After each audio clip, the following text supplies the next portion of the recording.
Today we will see about entropion.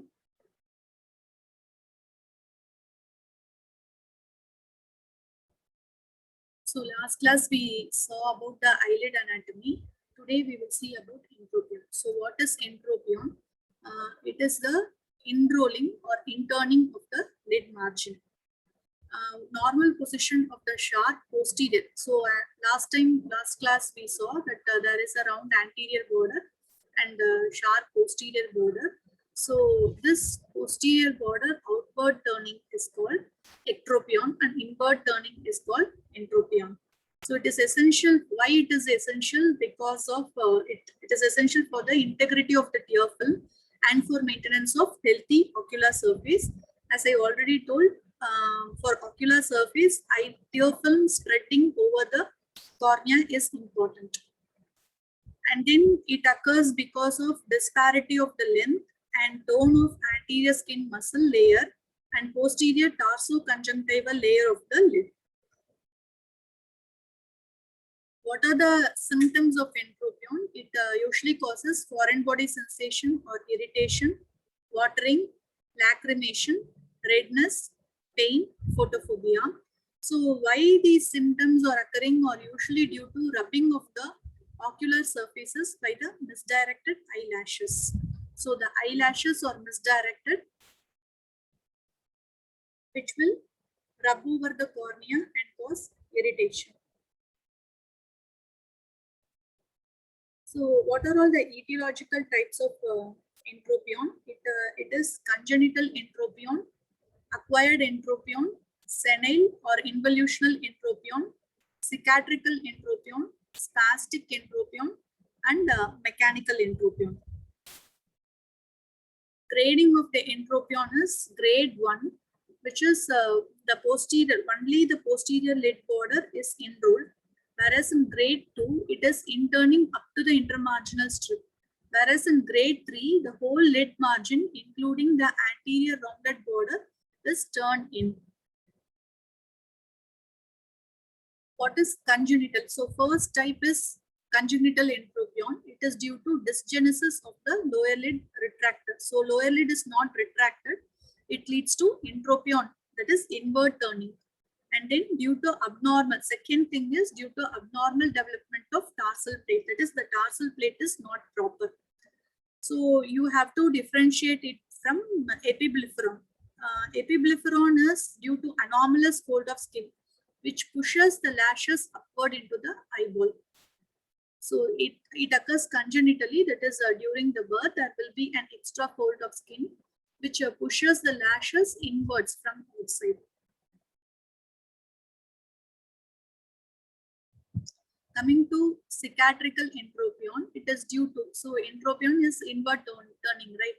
So there should be contraction of the scar tissue of palpebral conjunctiva. So when conjunctiva is scarred, it leads to inward turning and relative shortening of inner layer, that is tarsoconjunctiva. It is shortened, so thereby it causes inward turning. And third is due to caused by scarring of the palpebral conjunctiva. So what are the reasons which causes the scarring includes? It can be trachoma, trauma, chemical injuries or burns, pemphigus, and Stevens-Johnson syndrome. All these causes cicatrization of the conjunctiva, which in turn will lead to inward turning of the lid margin. Next comes the treatment. Treatment is of we have to protect the cornea, so it is a bandage contact lens. And apart from this is the conservative management. Next comes the role of surgery. So in the surgery, what we have to do, we have to turn the inward turned eyelid. So we can do tarsal rotation, that is we can rotate the tarsus forwards, or we can lengthen the posterior lid lamina so that the eyelashes turn forwards. What are the other surgeries? Or anterior lamellar resection and dorsal wedge resection with anterior rotation of the lid margin and dorsal fracture. So by doing all these things, the inward turned lid should come out. Next comes is involutional. Involutional means due to old age. So due to old age and due to the instability of lid structures, there is inward turning of the lid margin. This occurs due to weakness of posterior retractor of the lid and laxity of the medial and lateral canthal ligaments. And one more thing is atrophy of the orbital pad of fat leading to enophthalmos. So what is enophthalmos? It is the eyeball has gone inwards. So there is atrophy of the orbital pad of fat. So when fat is not there, again the lid margins turn inwards. And then it is also due to overriding of the preseptal orbicularis muscle. So there is an orbicularis muscle surrounding the lids, right? So due to overriding of preseptal over the pretarsal orbicularis, there are two portions of orbicularis. One is preseptal and the other is pretarsal. So when there is overriding of preseptal over pretarsal, we get involutional entropion. This leads to forward rotation of the tarsal plate and it is mainly seen in lower lids. So what are the treatments? So due to old age, we can go for temporary treatment or permanent treatment. So temporary is we can apply lubricants and taping so that it won't abrade over the cornea. And the next thing is we can go for injections. So what injections? It is botulinum toxin injection because it relaxes the muscle. And where you give it over the orbicularis. And the permanent correction is by the surgeries. So horizontal lid laxity, if it is absent, you can do transverse everting sutures, Wees procedure or Jones procedure. When lid laxity, that is horizontal lid laxity is present, then you can go for transverse lid splitting, inserting of everting sutures and horizontal lid shortening, which is called Quicket procedure.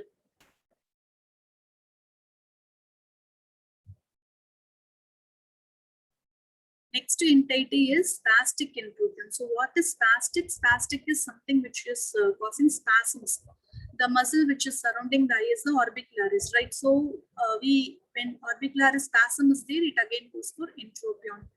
So again, if it is whenever again and again spasm is happening, it lead to degeneration of the palpebral connective tissue, separating the orbicularis fibers. The spasm can be induced by any local irritation in the inflammatory, and it can also be caused by traumatic conditions. And usually the lower lids are involved. Mechanism. So there is degeneration of the aponeurosis and strong contraction of orbicularis is associated with turning inwards of the lid margin. Senile degeneration of the tarsal muscle of Muller fails to anchor the lower border of tarsal plate to the bony orbit, and orbicularis rides upwards on the tarsal plate towards the lid margin, and there can be horizontal lid laxity. So clinical picture, usually this condition is found in elderly patients. Tight bandaging may cause spastic entropion and narrowness of the palpebral aperture, and usually it is seen in the lower lids. Treatment of spastic entropion. First is you remove the cause, like example, any irritation or tight bandaging. Then you treat the surface disorder by like due to abrasion, there can be dryness or anything which can be treated with artificial tears. And if at all any infection of the conjunctiva or lid inflammation is there, treat with antibiotics. And then fixing of the lower lid after everting it with adhesive tape. One more thing is injection of botulinum toxin into the pretarsal orbicularis to weaken it, and producing a ridge of fibrous tissue in the orbicularis to prevent its fibers from sliding in vertical direction. Next is ectropion. So we saw entropion as inward turning, ectropion is outward turning of the eyelid margin. So by etiological types, what are the etiological types? Again, we have congenital, involutional, cicatricial, paralytic, and mechanical. So as I told, ectropion is outward rolling or outward turning or eversion of the lid away from the globe. Causes are like, see all the cases, it is outward turning of the globe.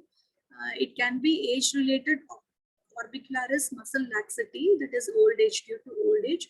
or it can be due to facial palsy, or it can be due to scarring of the periorbital skin. And congenital, first is congenital ectropion. It is a very rare condition. Usually it occurs in Down syndrome or blepharophimosis syndrome. Here both upper lids and lower lids are involved, and vertical insufficiency of the anterior lamella of the eyelid, and there is congenital shortening of the skin. So how to manage? If it is milder form, no treatment is required, whereas we go for surgery in the very severe form. Coming to the clinical features, symptoms are including watering, that is epiphora, and associated chronic conjunctivitis, that is irritation, discomfort, and mild photophobia. Signs include lid margin is outrolled, and there is grading like from 1 to 4.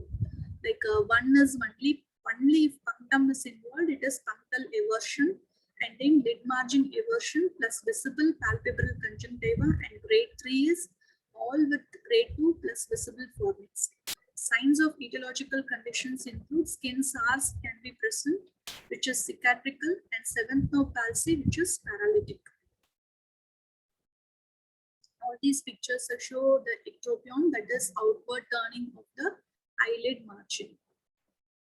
Coming to complications.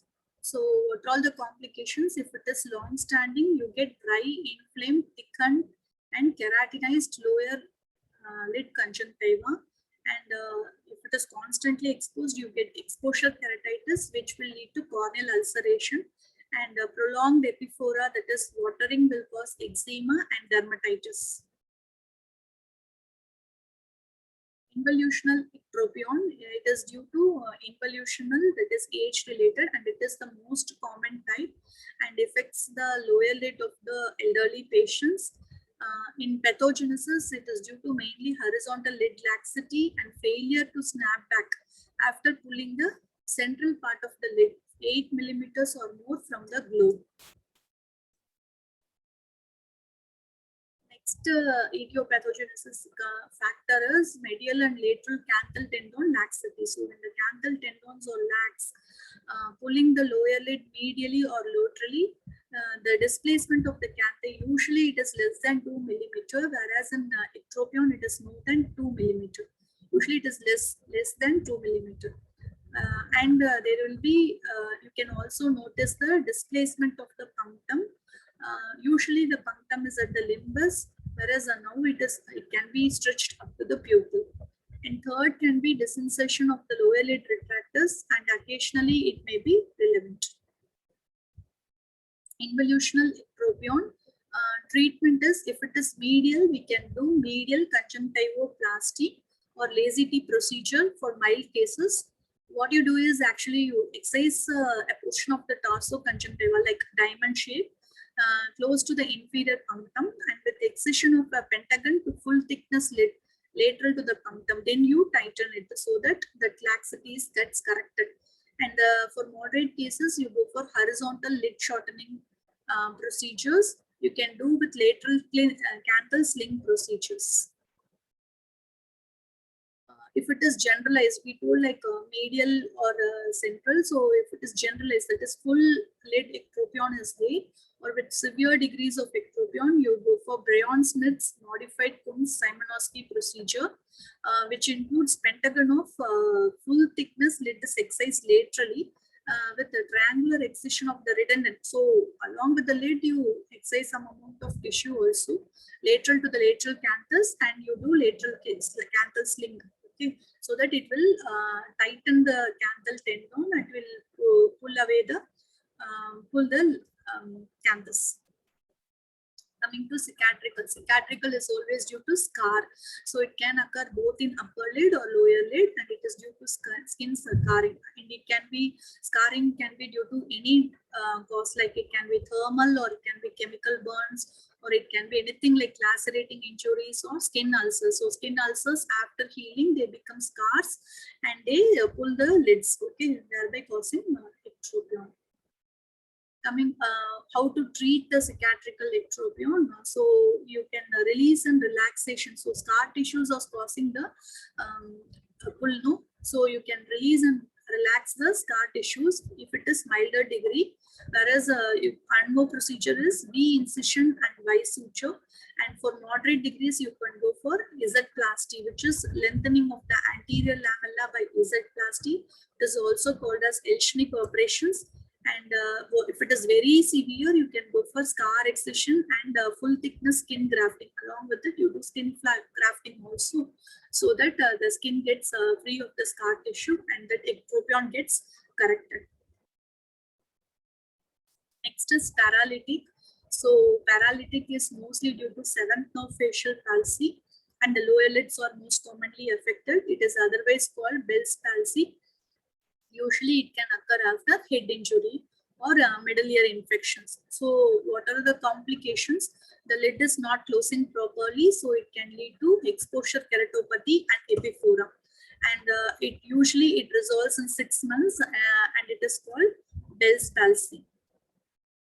So this is one picture of an old man showing Bell's palsy on the right side with the right eye lower lid ectropion, and there are the skin wrinkles or absent over the forehead, and you can also see the mouth is angle of the mouth is deviated to the other side. Treatment, so it is facial palsy which will recover within 6 months. So initially we go for temporary treatment, which is topical tear substitutes during the daytime and antibiotic eye ointment to prevent the infections, and you can tape the lids which were white plaster and temporary torsography. Whereas even after 6 months, it is not if it is not coming, then not recovering, then we can go for permanent. Okay, so permanent is no improvement of Bell's palsy after 3 months. Even 3 months, it is not improving, you can go for permanent treatment. And when there is something like permanent damage to the facial nerve and nothing can be done, we can go for permanent. So what you do is you can go for lateral torsography or medial canthoplasty. One more thing is horizontal lid tightening with Lisling procedure. Next comes your mechanical ectropion. Conditions pulling down the lid or tumors. So most commonly pulling down is tumors and pushing down is proptosis and conjunctival chemosis. So they can be tumors on or near the lid margin, and removal of the cause. Whenever it is possible, you remove the tumors or anything, the ectropion gets corrected. So, and correction of the significant horizontal lid laxity.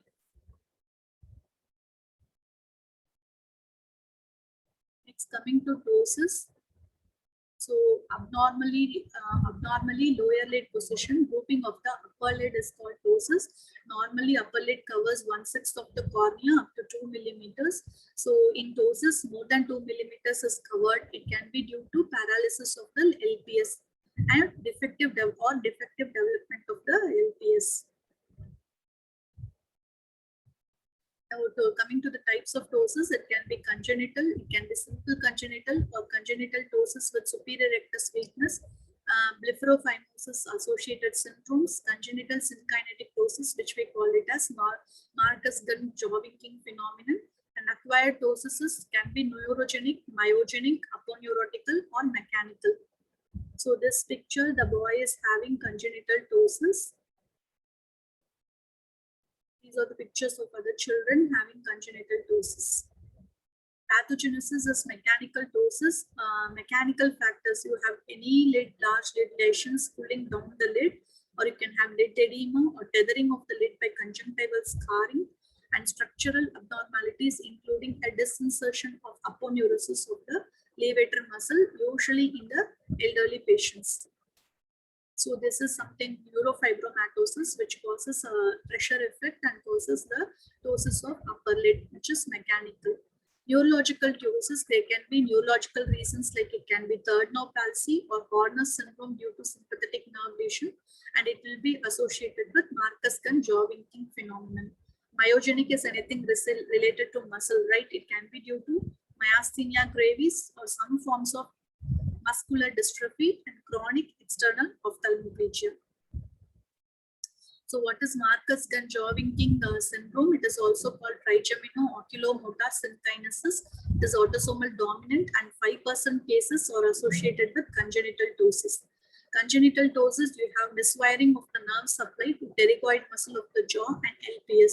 So what happens is eyelid moves in conjugation with movements of the jaw.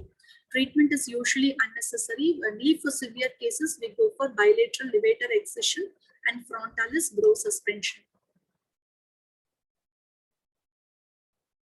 So see, when the child is opening the mouth, the ptosis is the lid is retracting. So normal position, it is the lift lid is lower down. On opening the mouth, the lid lifts up. This is showing like when you move the mandible to one side, the lid is retracting or going up. Next comes your aponeurotic ptosis. So there is a defect in the LPS aponeurosis, but you have a normal LPS functioning muscle. Involutional, again, senile ptosis is usually post-operative, can be there after cataract surgery when you block, or blepharocallosis related ptosis, or traumatic disinsertion of the LPS muscle. So aponeurotic ptosis, you have dehiscence of LPS aponeurosis. Usually it is bilateral, and but the levator function will be good and higher upper lid crease. Treatment involves levator resection and anterior levator aponeurosis repair.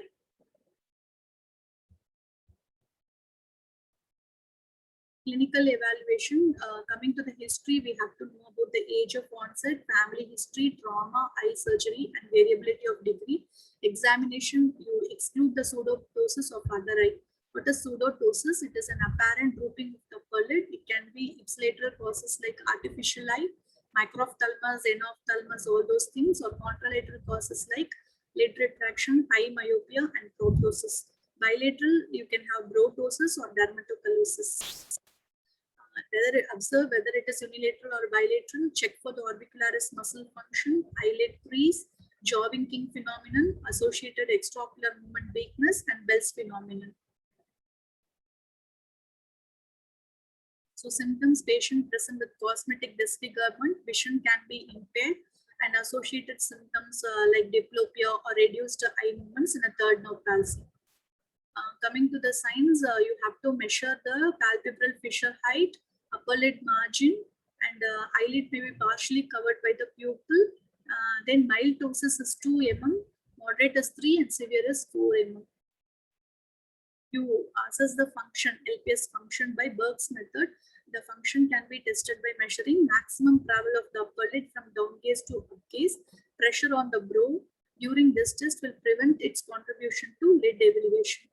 Function or LPS function normally is 15 mm, good is 8 mm or more, fair is 5 mm, 5 to 7 mm, and poor is 4 mm. If myasthenia is suspected, then ptosis should be observed during repeated lid movement. An increasing ptosis after repeated elevation is and depression is suggestive of myasthenia.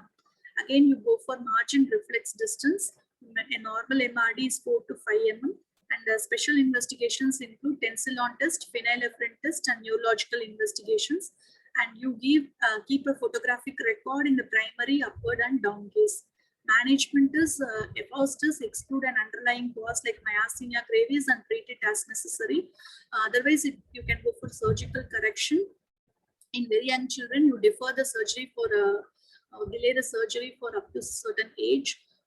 But if pupil covered, then amblyopia can be there and you can go for surgery. So this is a frontalis sling suspension for or ptosis sling surgery. Coming to the procedures, you have Fasanella cervet, tarsoconjunctivo-bullerectomy for mild ptosis with a levator function of 10 mm, and most cases of Horner's syndrome or very mild congenital ptosis, you can go this. The other surgery is levator resection. And the final thing is frontalis suspension for severe ptosis with no or poor levator function, Marcus-Gunn jaw winking phenomenon or blepharophimosis syndrome. You suspend the tarsalis from the frontal muscle with the sling. Okay. Congenital ptosis, you can go for Fasanella cervet procedure. So amount of LPS resection depends upon the severity of ptosis. Coming to acquired, you treat the underlying cause. And surgery is deferred until 6 months in neurogenic ptosis. All the surgical procedures are similar to congenital ptosis. Coming to blepharophimosis syndrome, moderate to severe symmetrical ptosis with poor levator function, and you have short horizontal palpebral aperture. Other features are telecanthus, epicanthus, lateral ectropion, and poor developed nasal bridge and hypoplasia of superior orbital brims. This is the baby having blepharophimosis. Treatment involves correction of epicanthus and telecanthus, followed by bilateral frontalis suspension and treatment of amblyopia. Symblepharon is adhesion of the lid to the globe. It can be due to chemical injury or burns. Types can be anterior, posterior, or total. Features is motility impairment leading to diplopia and lag of thalamus. Treatment is prevented by glass rod sweeping and therapeutic bandage contact lens. In chronic stage, we can go for localized scar tissue excision followed by scleral ring conformer. Intraoperative mitomycin C can be used, or conjunctival Z-plasty, conjunctival mucous membrane, or amniotic graft. So you can see the rod-like things or scar tissues which are adhered from the conjunctiva to the palpebral aperture. So due to this thing, it can be very short. The fornix becomes very short. So it can be posterior when the band of fibrous tissue extends to the fornix, or anterior when it is not involving the fornix. Total is the lid is completely adherent to the globe. If there are no lid margin abnormalities, no need of any treatment. So only prevention is more important, especially in chemical burns and SJS, that is Stevens-Johnson syndrome. Thank you. We can continue with the next class with further lid anomalies. Thank you.